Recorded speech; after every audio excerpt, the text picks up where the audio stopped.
da frente aí junto com os envelopes. Você preenche esse cartão ao longo do restante do culto e depois se coloca nesse mesmo bolso aí que o pequeno grupo que está na recepção vai recolher e repassar para a gente assim que terminar esse tempo aqui. Meus amados, passada a semana do Natal, espero que você tenha passado o Natal em família. Nós sugerimos isso, que você tivesse um tempo com a sua família. Nós comemoramos o Natal no domingo que antecedeu, no 21, e Natal nós recomendamos que passássemos com a família.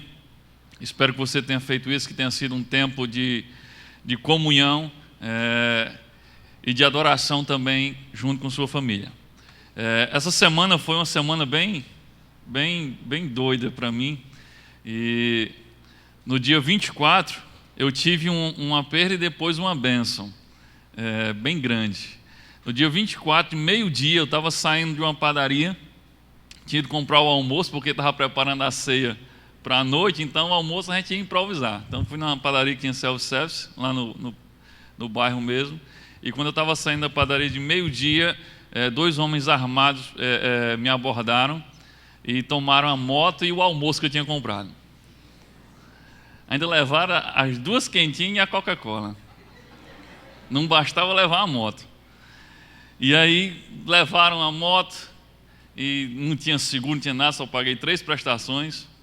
E eu pagar mais 45. Mas eu fiquei muito grato a Deus porque nada tinha acontecido comigo. E aí eu voltando para casa a pé e agradecendo a Deus, e lembrei também de Jó, né? Quando Jó perdeu tudo, ele disse que Deus deu, Deus tirou, louvado seja o nome do Senhor. E eu já estava glorificando a Deus porque tinha dado tudo certo. E aí, 40 minutos depois, eu recebi uma ligação da polícia dizendo: olha, já localizamos sua moto. 40 minutos depois. A minha moto foi roubada, acho que 10 ruas depois lá de casa. E ela foi encontrada 4 ruas perto lá de casa. Eles só deixaram mais perto do que estava antes. E aí, eles lá na fuga deles lá, entraram numa rua que estava sendo feito calçamento, tinha muita areia, e aí moto e areia não combinam. Eles caíram lá na areia, tinha um pessoal lá numa calçada, eles se apavoraram e saíram correndo. Abandonaram a moto. A única coisa que quebrou foi o retrovisor, nenhum arranhão na moto tem. E aí eu recuperei a moto. Então, quando você ganha uma coisa é bom, mas quando você perde e acha, é melhor ainda. Então, o meu Natal foi assim, no dia 24. Eu tive um prejuízo, mas estava glorificando a Deus porque o mais importante, que era a minha vida, não tinha acontecido nada. E 40 minutos depois, Deus me presenteou com a devolução da moto. Eu fiquei muito feliz e agradeço a Ele pelo cuidado que Ele teve para comigo. Amém? Meus amados, hoje nós encerramos a série domingo, a minissérie, né? Maria, Mulher Bem-aventurada. E hoje eu quero convidar o Rubens Cunha, ele vai trazer a ministração. Se você olhar no seu esboço, a data aí está meio atrasada, né? Acho que está de outubro, né? Essa é uma mensagem que o Rubens ia ministrar aqui nessa data aí. Mas foi na semana que antecedeu a viagem dele para Bangladesh, não é isso? Foi na semana que antecedeu, e aí ele adoeceu e não pôde estar aqui, e a gente também ficou orando porque ele ia viajar. E findou que lá em Bangladesh não deixaram ele entrar no país, ele ia pregar o evangelho lá, findou indo para Nepal, e Deus também fez grandes coisas lá. Ele até me convidou para ir próximo ano para o Nepal com ele. Eu vou estudar inglês vou estudar um pouquinho mais inglês para a gente ir juntos. Mas o Rubens é um homem de Deus, faz parte da nossa igreja, é um instrumento de Deus usado para ganhar vidas e também abençoar pastores e liderança em várias partes do mundo. E é um privilégio a gente ter ele aqui conosco e ser ministrado por ele, pelo Espírito Santo, através da vida dele. Deus abençoe, Rubens. Obrigado, pastor. Obrigado. Uma boa noite a todos. É uma alegria estar compartilhando com vocês essa noite. Realmente, como o pastor falou, havia o nosso planejamento de que essa mensagem fosse compartilhada anteriormente. Mas eu creio que está tudo debaixo do controle de Deus, amém? E por causa disso eu creio que essa mensagem era para hoje, era para você. E você não está aqui por acaso, nós estamos no último culto do ano, no momento já da despedida de 2014, entrando em 2015, e é um período de reflexão, é um período de olhar para trás e pensar o que nós fizemos da nossa vida em 2014, como é que está a nossa caminhada com Deus. Precisamos aprender de nossos erros, refletir sobre onde, quem sabe, tomamos a direção errada e nos prepararmos para um 2015 no centro da vontade de Deus, amém? E essa é a minha oração para a sua vida hoje, que essa mensagem possa te ajudar nessa reflexão, porque é no centro da vontade de Deus que está a bênção de Deus para a sua vida, é no centro da vontade de Deus que está a provisão para as suas necessidades, a cura para as tuas enfermidades, as respostas que você tem procurado. Por isso eu quero convidar você que trouxe a sua Bíblia a abri-la no livro de Lucas, no capítulo 2, nós vamos ler dos versos 41 a 50. E se você não trouxe uma Bíblia, acompanhe conosco a leitura aqui no projetor. Eu vou então começar a ler. Lucas 2, de 41 a 50. Todos os anos, os pais de Jesus iam a Jerusalém para a festa da Páscoa. Quando Jesus tinha 12 anos, eles foram à festa conforme o seu costume. Depois que a festa acabou, eles começaram a viagem de volta para casa. Mas Jesus tinha ficado em Jerusalém e os seus pais não sabiam disso. Eles pensavam que ele estivesse no grupo de pessoas que vinha voltando e por isso viajaram o dia todo. Então começaram a procurá-lo entre os parentes e amigos. Como não o encontraram, voltaram a Jerusalém para procurá-lo. 3 dias depois, encontraram um menino num dos pátios do templo, sentado no meio dos mestres da lei, ouvindo-os e fazendo perguntas a eles. Todos os que o ouviam estavam muito admirados com a sua inteligência e com as respostas que dava. Quando os pais viram o menino, também ficaram admirados. E a sua mãe lhe disse: meu filho, por que foi que você fez isso conosco? O seu pai e eu estávamos muito aflitos procurando você. Jesus respondeu: por que vocês estavam me procurando? Não sabiam que eu devia estar na casa do meu pai? Mas eles não entenderam o que ele disse. Vamos orar. Deus, em nome de Jesus, eu quero apresentar esta mensagem que vai ser pregada aqui nessa noite e pedir ao Senhor, meu Deus, a presença, o poder do seu Espírito Santo, para que essa mensagem seja pregada de acordo com o que está no coração do Senhor. Meu Deus, que o Senhor venha falar aos corações aqui nessa noite. Temos aqui necessidades diversas representadas. O Senhor conhece a necessidade de cada um. Fala com eles, meu Deus. E que no nome de Jesus essa mensagem possa ajudá-los em uma preparação para que o ano de 2015 possa ser verdadeiramente vivido no centro da vontade do Senhor. Em nome de Jesus eu oro, agradecendo, Pai, porque o Senhor responde às nossas orações. Em nome de Jesus, amém. Queridos, entendam só o que está acontecendo aqui. A Bíblia está nos dizendo que havia um costume, um hábito, uma rotina na família terrena de Jesus. Uma vez por ano, eles viajavam do norte do país, de onde eles viviam, em uma região chamada Galileia, para o sul, para Jerusalém, para uma festa que era e ainda é a festa mais importante do povo judeu, a festa da Páscoa. Essa festa foi instituída pelo próprio Deus, quando o povo era cativeiro, era escravo no Egito, e Deus resgatou o povo, libertou o povo, e os levou para a terra prometida. Ali, Deus instituiu a festa da Páscoa. A palavra Páscoa vem do hebraico pesar, que significa passagem, e fala justamente dessa saída do tempo de escravidão em direção à liberdade na terra prometida.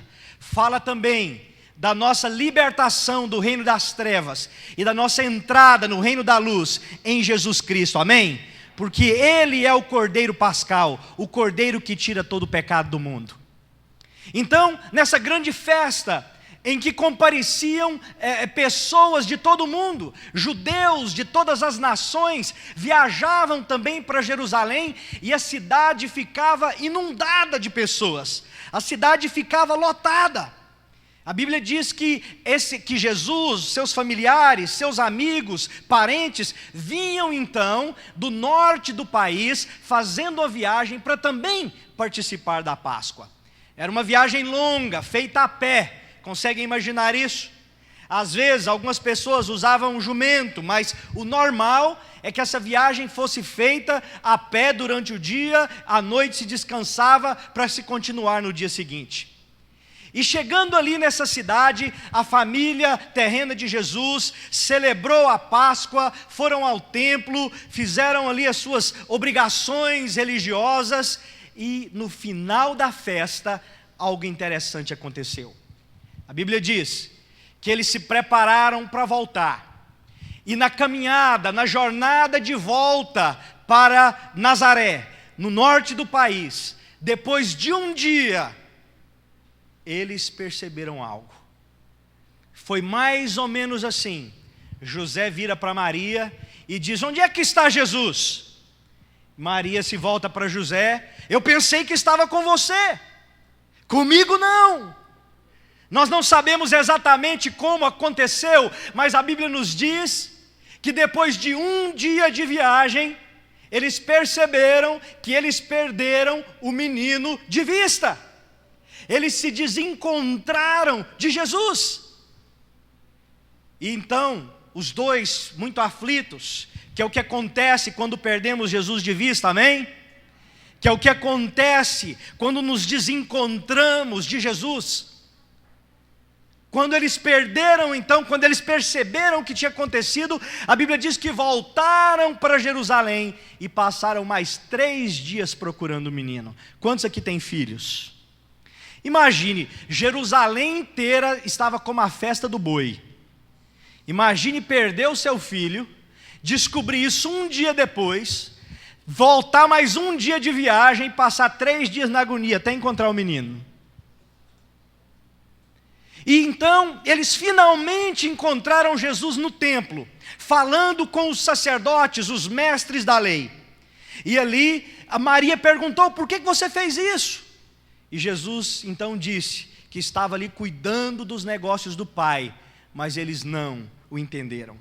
Eu quero que nessa noite você entenda a seriedade do que está acontecendo aqui. Deus confiou a José e a Maria uma missão extraordinária.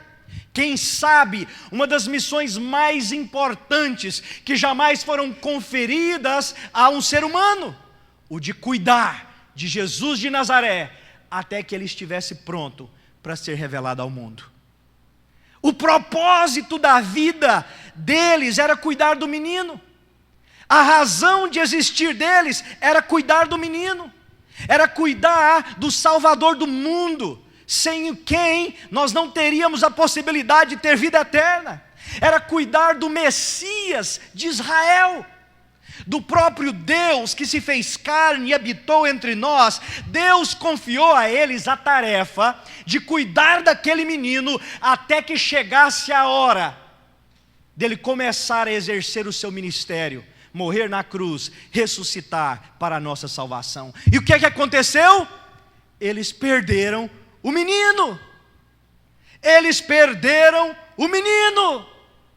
Vocês conseguem ver a seriedade do que aconteceu aqui?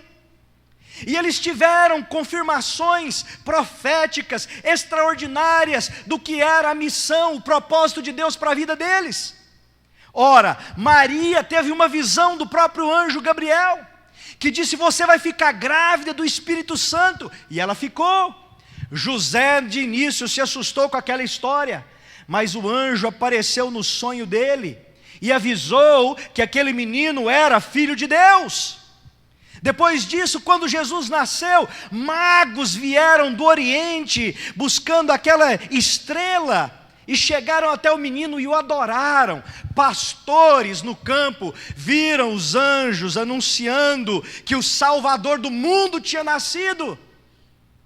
Lá no templo, depois com Simeão, com Ana, profetas de Deus, testificaram que aquele era o Messias, o Salvador. José e Maria tinham um claro propósito, uma tarefa em que não havia questões. Eles tinham que cuidar daquele menino até que chegasse o momento dele exercer o seu ministério. E eles perderam Jesus de vista. Mas será que nós somos diferentes? Será que no meio da correria da vida, no enfrentamento das tentações que muitas vezes nos cercam, nós também não nos desencontramos do propósito de Deus para as nossas vidas?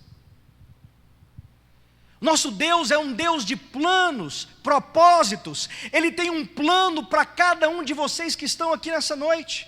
Ele tem um propósito para cada um de vocês que estão me escutando aqui neste lugar, ou quem sabe pela internet, ou assistindo posteriormente esta mensagem. Deus tem um plano, um propósito, uma missão para você.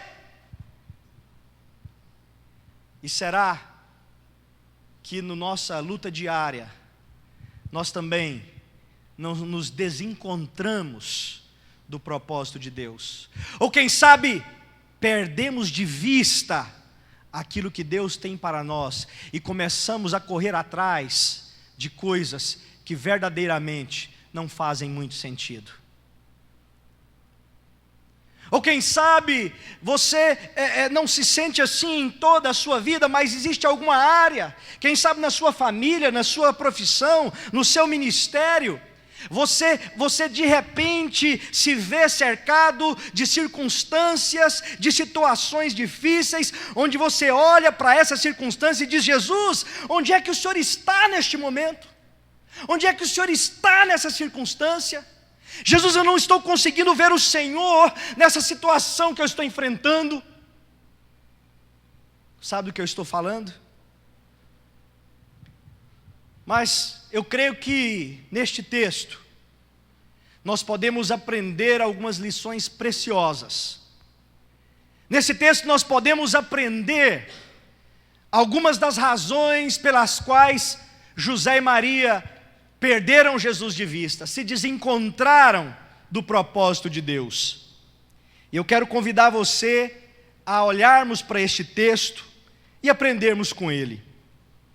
E a primeira razão, e você pode pegar o seu panfleto com a mensagem de hoje, aí no item 1. Muitos se desencontram dos propósitos de Deus, pois deixam sua vida espiritual se tornarem uma mera rotina. Pode colocar o próximo, por favor, meu irmão?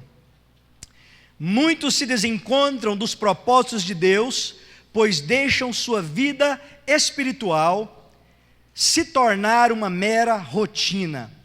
Olha só o que diz aqui, os versos 41, eu vou ler também o 42.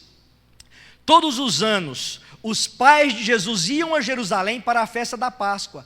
Quando Jesus tinha 12 anos, eles foram à festa conforme o seu costume. Veja bem, havia uma rotina, um costume na família de Jesus, que era ir àquela festa todos os anos. E, meus irmãos, a rotina em si mesmo não é algo ruim. A rotina de se ler a Bíblia é boa. A rotina de se acordar cedo para ir trabalhar também é algo bom, amém? O problema é quando nós deixamos que a nossa vida espiritual, a nossa caminhada com Deus, se torne apenas uma rotina religiosa, vazia de amor, de busca da presença e do propósito de Deus. E essa tentação é muito grande. Nós podemos vir para uma igreja confortável, ouvir uma mensagem, nós temos tarefas para realizar no dia a dia, a vida é uma correria para todo mundo, então é muito fácil nós ficarmos confortáveis e deixarmos a nossa vida espiritual se tornar uma rotina religiosa, uma rotina fria, sem vida. Mas, queridos, Deus não tem compromisso com religiosidade. Ele busca aqueles que o adoram em espírito e em verdade. Evelyn, aqui mais cedo, no momento do louvor, falou sobre isso, quase usando as palavras que eu iria usar aqui. Ela disse: olha, nós não podemos viver uma vida cristã fazendo o sacrifício de tolos, mas precisamos rasgar os nossos corações diante de Deus, amar a Deus e experimentar o amor dele por nós. Deus está te chamando para caminhar com Ele, em um relacionamento vivo com Ele. Deus não tem para você uma religiosidade fria. Deus não tem para você uma vida cristã que é apenas uma rotina. E o problema, quando nós nos acostumamos com a rotina, é que quando Deus quer fazer algo novo, quando Deus quer fazer algo diferente, nós rejeitamos, perdemos de vista, porque estamos acostumados a fazer tudo do mesmo jeito. Não foi o que aconteceu com José e Maria? Todo ano Jesus vinha com eles e voltava. Um ano Jesus resolveu fazer algo diferente, resolveu ir para o templo, mas como eles estavam acostumados com aquela rotina, eles perderam de vista o que Deus estava fazendo. Eu quero ler sobre a importância de nós termos um relacionamento vivo com Deus, no livro do profeta Amós, capítulo 4, verso 21 e 24. Eu mudei esse verso aqui, viu? Peço desculpa a você. Pode riscar aí com a sua caneta, ao invés de João 15:15, coloque Amós 4, 21 e 24. O povo de Israel já enfrentava essa situação, de uma religiosidade que às vezes se tornava mera rotina e perdia de vista um relacionamento vivo com Deus. E olha só a bronca que Deus está dando no povo de Israel através do profeta Amós.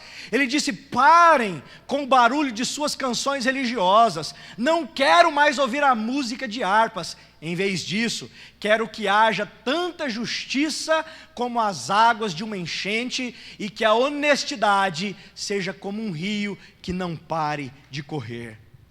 Deus chega a dizer para o povo: olha, essa rotina religiosa de vocês, estou cansado dela. Eu quero vida, eu quero um relacionamento vivo, e esse é um desafio de Deus para cada um de vocês aqui nessa noite.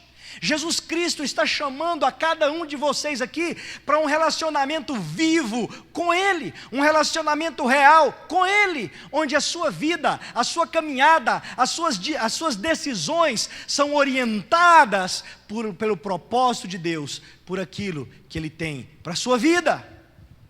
Então, se você tem deixado que a sua busca por Deus, que a sua caminhada espiritual tenha se tornado uma mera rotina, nessa noite eu quero dizer a você: arrependa-se, arrependa-se, deixe de lado toda frieza espiritual e busque a Deus de todo o coração. Agora, nessa reta final de 2014, busque a Deus de todo o coração, esteja atento ao que Ele quer fazer na sua vida no próximo ano, os projetos que Ele tem para você. Em segundo lugar, nós vemos aqui a distração. Verso 44 diz o seguinte, a parte A: eles pensavam que ele estivesse no grupo de pessoas que vinha voltando, e por isso viajaram o dia todo. Diga comigo: eles pensaram. Acho que vocês não estavam prestando atenção. Vamos de novo, diga comigo: eles pensaram. Agora foi bem melhor. Veja bem, José e Maria pensavam que Jesus estava andando ali naquele grupo de viajantes que veio de Nazaré, do norte do país, e foram caminhando distraidamente, sem prestar atenção. Muitos se desencontram dos propósitos, dos planos de Deus, por estarem distraídos. Eu estou falando da distração do cotidiano, da correria em que nós vivemos. buscando realizar nossos projetos pessoais, cuidando da nossa própria obediência, cuidando do sustento da nossa família, dos nossos filhos, das coisas que queremos realizar. Estou falando também da distração que às vezes é causada pela luta que nós temos com a tentação, com tentações do mundo, da carne, que estão à nossa volta. Mas hoje, especialmente, eu quero chamar a sua atenção para o fato de que nós estamos vivendo em uma geração distraída. Quem diz isso não sou eu, se tem pedagogos aqui, e eu sei que tem várias professoras, sabem do que eu estou falando. Está cada vez mais difícil manter a atenção de um aluno na sala de aula. Está cada vez mais difícil que uma pessoa mantenha o foco, mantenha atenção em algo que está fazendo. Parte do problema são as novas tecnologias. Muitas pessoas, por estarem tanto no Facebook, por estarem tanto no WhatsApp, se tornam viciadas em estímulos. E eu não estou criticando as novas tecnologias aqui. As tecnologias são boas, se usadas corretamente. Amém? Mas se usadas de maneira errada, elas vão ser uma grande distração, não só para a sua jornada espiritual, mas para as coisas que você quer realizar com a sua vida também. Há uma constatação entre psicólogos no mundo inteiro, que pessoas estão se tornando viciadas. Estão ouvindo o bip do telefone quando não tem ninguém tocando. Tem jovem me olhando e rindo aqui. Estão ouvindo o bip quando não tem nada no telefone, quando não tem nada acontecendo. Não consegue assistir o culto sem ligar o telefone na internet. Chegam em casa do trabalho, a primeira coisa é correr para o computador para saber se tem alguma mensagem nova. Estamos sendo distraídos também pela indústria do entretenimento. Nós estamos vivendo uma época onde toda a mídia, a sociedade, o mundo está te dizendo, você tem que curtir a vida. Então nós estamos vivendo uma sociedade viciada em prazeres, onde as pessoas não querem se sacrificar, não querem lutar, mas apenas encontrar uma maneira de aproveitar o momento. Isso é uma armadilha para roubar o melhor de Deus para a sua vida. Porque a sua vida espiritual se constrói com sacrifícios. A sua vida, os seus projetos, você conquista, você constrói, enfrentando desafios. Nós estamos, como uma geração, como eu disse, com dificuldade de manter o foco. Pedagogos no mundo inteiro estão discutindo o que fazer. Mas Jesus nos ensina que para nós mantermos o nosso foco, para não distrairmos, é preciso orar e vigiar. Olha o que está escrito em Mateus 26:41. Vigiem e orem, para que não sejam tentados. É fácil querer resistir à tentação, o difícil mesmo é conseguir. Preste atenção no contexto aqui. Jesus está lá no jardim do Getsemane, prestes a ser preso, julgado, torturado, crucificado. Ele está dizendo para os discípulos, olha, o espírito está pronto, mas a carne é fraca. Ou seja, Jesus mesmo está enfrentando ali uma tentação, para desistir do propósito para o qual ele veio, que foi morrer na cruz e ressuscitar para a nossa redenção. E ele diz para os seus discípulos, vigiem e orem, para que vocês não sejam tentados. No contexto dessa mensagem nós poderíamos dizer, vigiem e orem, para que vocês não fiquem distraídos. Vigiar é estar atento, é ser intencional sobre aquilo que você quer fazer com a sua vida, com o seu tempo, com a sua família. Você tem sido alguém intencional, ou você tem sido levado pela maré? Ou você tem deixado as muitas distrações roubar de você aquilo que é o propósito de Deus para a sua vida, sonhos que você quer realizar? É interessante como a distração nos leva a desencontrar do propósito de Deus. Nessa passagem aqui que nós lemos de Mateus, Jesus está orando e vigiando e os discípulos estão dormindo. Existe uma outra passagem lá em Mateus 8, nós não vamos ler, depois você veja, em que há uma tempestade, e lá acontece o contrário. Jesus está dormindo e os discípulos estão despertos. Há um desencontro ali, porque em ambos os casos, os discípulos estavam com o seu foco em coisas erradas, em temas que não eram aquilo que era o propósito de Deus para a vida deles. Então, se você tem estado distraído, se as suas prioridades não têm sido buscar aquilo que é o melhor de Deus para a sua vida, eu quero te chamar nessa noite a rever as suas prioridades, a deixar de lado toda distração. O terceiro fato que nós vemos aqui, eu não disse aqui para vocês escreverem, né, no item 2, distração. Muitos se desencontram dos propósitos de Deus por ficarem distraídos. Em terceiro lugar, muitos se desencontram dos propósitos de Deus por causa de sua negligência. Diga comigo, negligência. Lucas 2,44, a parte B do verso, nos diz o seguinte: então começaram a procurá-lo entre os parentes e os amigos. Queridos, quando José e Maria perceberam que Jesus não estava lá, eles começaram a perguntar aos parentes, os amigos: Jesus está com vocês? O menino está aí?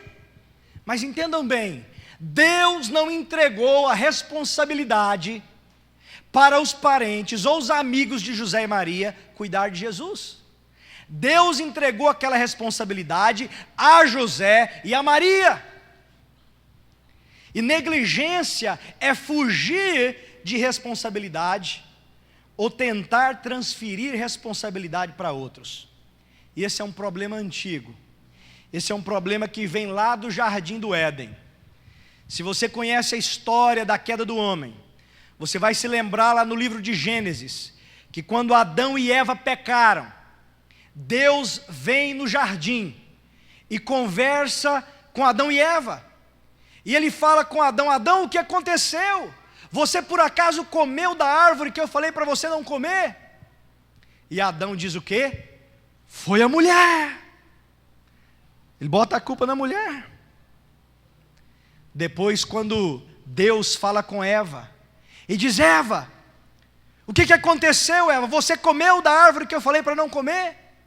E o que foi que Eva disse? Foi a serpente. Botou a culpa na serpente. É claro que eles foram tentados, mas a responsabilidade era deles. E desde a época de Adão e Eva, nós temos a tendência de fugir de responsabilidade e dizer: a culpa é do meu pai, da minha mãe, do governo, do pastor. Mas nós precisamos parar de fazer isso e chamar para si responsabilidade, porque a grande verdade é que, na maioria dos casos, você é responsável pelo lugar em que você está na sua vida hoje. É claro, existem exceções. Existem pessoas que passam por tragédias, por situações terríveis, mas na maioria dos casos, você é responsável por onde você está hoje, e você será responsável por onde você vai estar no final de 2015. Então é tempo de parar de fugir de responsabilidade, de encarar a sua vida, porque tem coisas que não é para outra pessoa fazer, é para você fazer. Deus chamou você para um plano, um propósito, uma missão. Uma outra palavra popular que nós podemos usar para negligência é relaxo. E a Bíblia também fala de relaxo. Provérbios 18:9. Olha o que está escrito lá: o trabalhador relaxado é companheiro daquele que desperdiça. Nós vivemos num país que enfrenta tantos problemas, numa cidade que enfrenta tantos problemas, e muitas vezes nós estamos apontando o dedo para aqueles que estão com a má conduta, para aqueles que são os desperdiçadores, para aqueles que estão vivendo de maneira errada, para a bagunça que existe no nosso país, à nossa volta, nas nossas vidas. Mas o livro de Provérbios está nos dizendo aqui que aquele que é um trabalhador relaxado, aquele que trabalha, aquele que conduz a sua própria vida de maneira negligente, de maneira omissa, de maneira relaxada, é tão culpado quanto desperdiçador. Então eu tenho uma pergunta para você. Você tem vivido de uma maneira que você toma responsabilidade por sua própria vida? Você tem vivido de uma maneira que você tem assumido os seus erros, tem trabalhado para consertar esses erros diante de Deus, para que Ele possa curar você, restaurar você e te preparar para tudo aquilo que Ele tem para a sua vida? Que nesse ano que se aproxima, você deixe de lado toda negligência, rasgue o seu coração diante de Deus e assuma a responsabilidade pelo chamado, pelo propósito, por tudo aquilo que Ele tem para a sua vida. Amém? Amém. E finalmente nós vemos aqui falta de compreensão.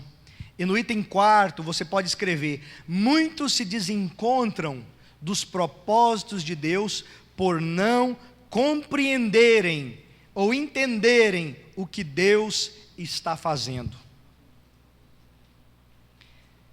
Olha o que está escrito em Lucas 2, 49, 50.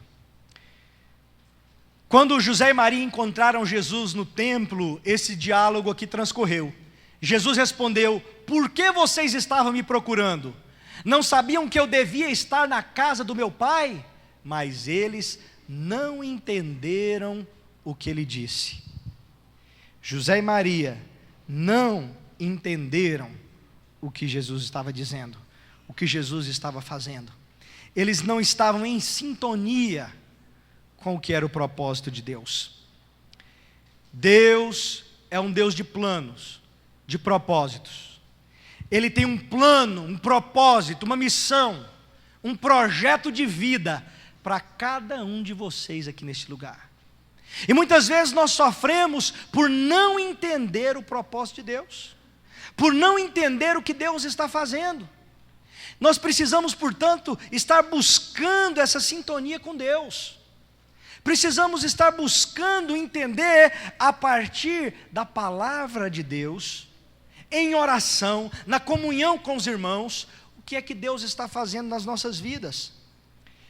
O livro de Provérbios, no capítulo 14, verso 12, diz que há caminhos que parecem certos aos olhos do homem, mas o seu fim é morte. Há caminhos que parecem certos, mas o seu fim é a morte. Você está muito mais seguro caminhando pela fé, em obediência a Deus. Deus te chama hoje a entender o que Ele tem para a sua vida. Deus te chama hoje a entender que Ele te ama, que Ele tem um projeto de vida para você e que Ele quer que você viva na plenitude este projeto de vida. Deus te chama hoje, se você está desencontrado de Jesus na sua vida, na sua caminhada de vida, Ele te chama para que isso cesse e você tenha um reencontro com o propósito de Deus hoje. E é por isso que é importante que nós tenhamos nos nossos lábios a oração do salmista. O Salmo 119, verso 169, diz o seguinte: chegue à tua presença o meu clamor, Senhor, dá-me entendimento, conforme a tua palavra. E é por esse entendimento que eu quero orar nessa noite. Vamos nos colocar de pé.